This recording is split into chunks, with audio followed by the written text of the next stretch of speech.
inside a crust pastry. Mass-produced versions contain cured pork in a soft pastry. Premium pies are handmade with fresh, uncured pork inside a pastry that's hard and crisp on the outside, soft on the inside. Among the best-known premium varieties of pork pies is Melton Mowbray, named after an English town which has produced this British snack since the 19th century. Only manufacturers situated within a defined radius of the town can legally call their product Melton Mowbray pork pie, and they have to follow the traditional recipe, which begins with blending hard bread flour. Then workers put lard into a pot of cold water, sprinkle with sea salt, then bring the water to a fast boil, dissolving the lard. They add this hot mixture to the flour. They blend for a few minutes until the ingredients form a medium-soft golden dough. Unlike dough made with cold water, which bakes soft throughout, hot water dough bakes hard on the surface but soft within. They roll the dough into balls of approximately 220 grams each. Then roll half the balls flat into a layer roughly 4 millimeters thick. With a round pastry cutter, they slice circles. Each one will be a pie top, called a lid.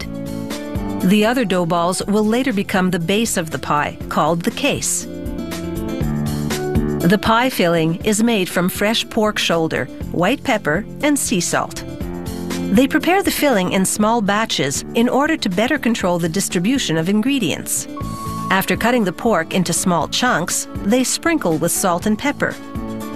Mix by hand, then form balls the same size as the pastry balls.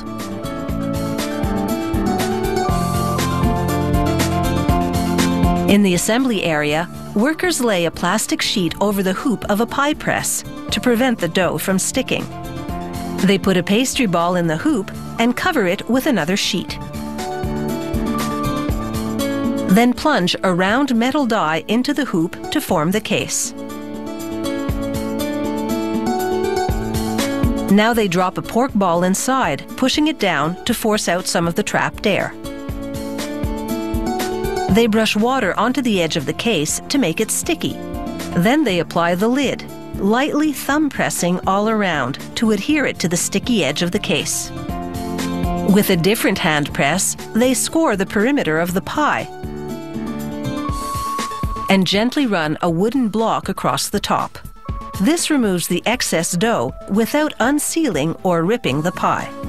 A ventilation hole in the middle lets just enough steam escape to prevent pressure from building up and bursting the lid. The steam which remains helps tenderize the pork. A pie decorator crimps the edge inward. Then the pies go onto a baking sheet and into the oven for an hour at 200 degrees Celsius. Earlier, workers prepared the pork jelly by boiling pig's feet in a large pot of water, then simmering for 9 hours to release the natural gelatin from the bones.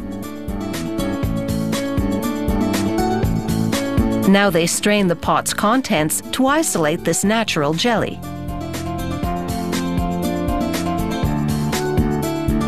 They've timed this perfectly so that the jelly is still warm when the pies come out of the oven. When they do, their pastry crust is a golden color. The pork, as meat tends to do, has shrunk during cooking, creating empty spaces inside the pastry. It's into those voids that workers now inject the warm pork jelly until it starts bubbling out the hole at the top. This indicates the jelly has filled all the nooks and crannies. The pies go immediately into a fridge set at 6 degrees Celsius. They remain inside for about 90 minutes until the jelly sets. From now on, the pork will remain moist thanks to this congealed jelly surrounding it. Each pie is wrapped in a see-through package bearing a best before date. Kept refrigerated, a pork pie stays fresh for about a week. You take it out of the fridge and let it warm to room temperature before digging in. No self-respecting Brit ever warms up pork pie.